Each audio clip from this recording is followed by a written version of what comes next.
Hello, c'est HR, votre chroniqueur. Alors aujourd'hui, je vais vous parler d'un film emblématique avec Matt Damon et Andy Lau. Forcément, le titre du film s'appelle The Great Wall. Je suis où? Sur The Great Wall. Donc c'est parti aujourd'hui pour un beau film qui se passe en Chine, sur la muraille de Chine. Et quoi de plus beau que la muraille de Chine qui est derrière moi?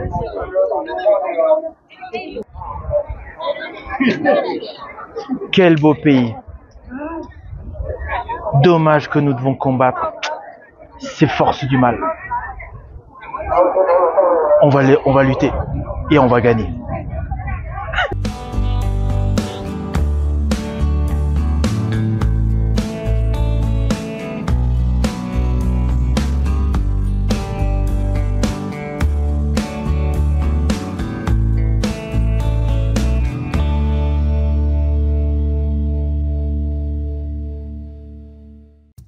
Hello, c'est HR, votre chroniqueur. Alors vous avez vu en préambule, j'étais sur la muraille de Chine. C'était l'été dernier. J'ai voulu faire un clin d'œil au personnage interprété par Matt Damon en reprenant une de ses répliques dans le fameux film The Great Wall. Film dont on va parler maintenant. Mais avant cela, n'oubliez pas, si vous n'êtes pas abonné, pensez à le faire. Pensez à la petite cloche pour les notifs. Et surtout, pensez à me mettre en commentaire tout simplement ce que vous avez pensé de ce film. Let's go! Alors tout d'abord, fiche signalétique de ce film. C'est un film réalisé par Zhang Yimou.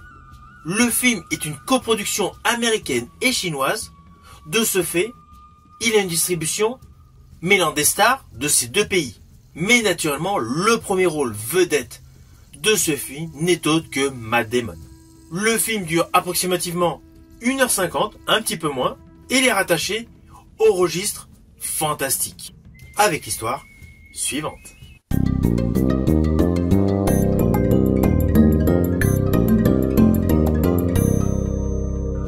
Alors tout d'abord, l'époque à laquelle se situe l'action présentée dans ce film.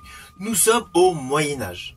Nous découvrons deux mercenaires européens, interprétés par Matt Damon et Pedro Pascal. Alors je tiens à préciser que Pedro Pascal, à cette époque-là, l'époque où a été tourné le film, n'avait pas la notoriété actuelle qu'il a eue de manière internationale grâce à la série The Mandalorian.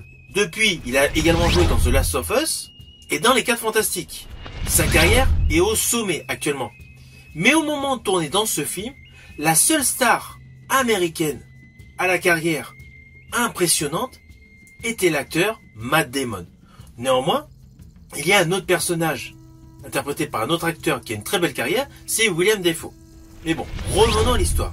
Ainsi, les deux mercenaires arrivent en Chine tout simplement pour récupérer la fameuse poudre noire. Ils se retrouvent, par un concours de circonstances, capturés près de la Grande Muraille, construction qu'ils trouvent naturellement gigantesque. Comme j'étais dessus, je vous l'ai dit en préambule, je peux vous affirmer, c'est vraiment impressionnant.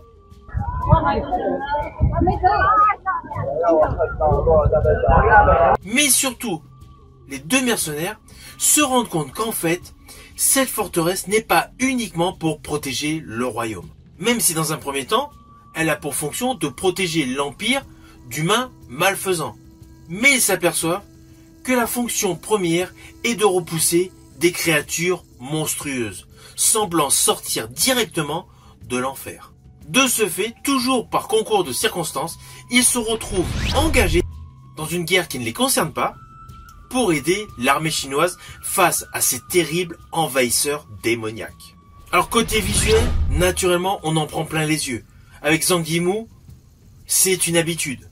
Il est reconnu pour sa virtuosité visuelle, qui est indéniable dans ce film, avec naturellement pléthore de couleurs flamboyantes. Il y a des armures bleues, des tentures rouges, jaunes, violettes. C'est vraiment de la superbe couleur. Toute la colorimétrie de ce film est sublime. La photographie est somptueuse. Et chaque régiment présenté sur cette muraille est totalement identifiable par ses tenues très colorées, avec des spécificités différentes. Rien que cet aspect visuel vaut le détour pour voir ce film. À cela s'ajoutent des scènes chorégraphiées qui assurent un réel mélange de cultures. Il y a le côté traditionnel d'arts martiaux, et le côté blockbuster à grand renfort de numérique. Car naturellement, tous les monstres assurent un véritable bestiaire, mais totalement inventé. Et de ce fait apporte une origin story complémentaire qui pourrait se reposer sur de la mythologie concernant la Grande Muraille. Alors le film est parfaitement dosé en termes de séquences d'action et de séquences de dialogue. Le personnage de Matt Damon est un mercenaire pragmatique. À ses côtés, donc, nous avons Pedro Pascal qui apporte une petite plus-value avec un côté humoristique. Et Jing Chuan est parfaite en commandante chinoise. Son personnage, selon moi, est essentiel dans ce film. Alors oui, il y a un bémol niveau casting. Car il y a principalement donc les 3 acteurs et actrices que je viens de nommer. Mais autour d'eux, en fait, il y a pléthore d'artistes. Mais ils ne sont pas assez travaillés. Ça, selon moi, c'est un défaut. On reste vraiment figé sur les principaux protagonistes de ce film. Alors que c'est un film à très grosse envergure, avec pléthore d'artistes. Je pense notamment à Andy Lau, qui interprète Stratège Wang. Son personnage n'est pas assez édulcoré. C'était un très bon acteur chinois, où d'ailleurs j'ai consacré pléthore de vidéos sur sa filmographie. Là, dans ce film, son traitement scénaristique est assez succinct. Tout comme pour l'acteur américain William Dafoe. C'est la même chose. Le traitement scénaristique est un petit peu léché. Selon moi, c'est le bémol de ce film. C'est le côté au cœur de la structure narrative des personnages secondaires. C'est beaucoup trop léger. Alors oui, il y en a d'autres qui vont détecter comme défaut la texture visuelle des monstres. Moi perso, cela ne m'a aucunement choqué. C'est un concept, c'est un choix visuel, et au bout du compte, tout ce qui est VFX et CGI est plutôt réussi. En ce qui me concerne, je trouve ça plutôt cool. Même si à chaque fois que les monstres arrivent, il y a toute une partie qui est prévisible. C'est comme la pseudo-histoire d'amour entre le mercenaire et la commandante.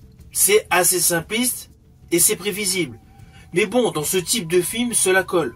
Surtout qu'à la base, ce film est essentiellement un divertissement. Et il réussit pleinement cette fonction. Surtout qu'à l'image et la photographie, qui est plutôt réussie, la bande sonore est topissime. Ramin Djawadi, qui avait jadis composé pour les séries Prison Break et Game of Thrones, a réussi une BO épique. Elle est totalement en adéquation avec les batailles et présente des sonorités qui font résonner la culture chinoise. Donc toute la BO est un atout supplémentaire à ce que vous allez voir sur le plan visuel. Surtout qu'in fine, ce film est un film audacieux. C'est vraiment un mélange culturel qui allie 2 cultures totalement antagonistes. La culture chinoise, la culture hollywoodienne. Je parle en termes de cinéma. Il y a quelques imperfections, mais la totalité de ce produit cinématographique est un réel pari audacieux. C'est un film totalement différent de tout ce que vous avez pu voir auparavant. Et malgré quelques petites faiblesses sur le traitement des acteurs secondaires, et quelques petits effets qui peuvent laisser un petit peu perplexe, et le côté simpliste de certaines séquences, tout le film est selon moi une réussite. Zhang Yimou a réussi un beau film d'action épique. Perso, j'estime que c'est dommage que ce film n'a pas rencontré le succès souhaité et surtout qu'il n'y ait pas de suite. Car avec la trame scénaristique de celui-ci, une suite était largement possible. Alors au final, naturellement, c'est un film que je vous invite à découvrir. C'est un film totalement bluffant. Il est épique et assure du grand spectacle. Ce film est disponible sur pléthore de plateformes de streaming, également en support physique via DVD ou Blu-ray. Ainsi, vous avez moult possibilités de découvrir, selon moi, ce très bon film de Zhang Yimou. Je vous dis à bientôt pour une prochaine vidéo.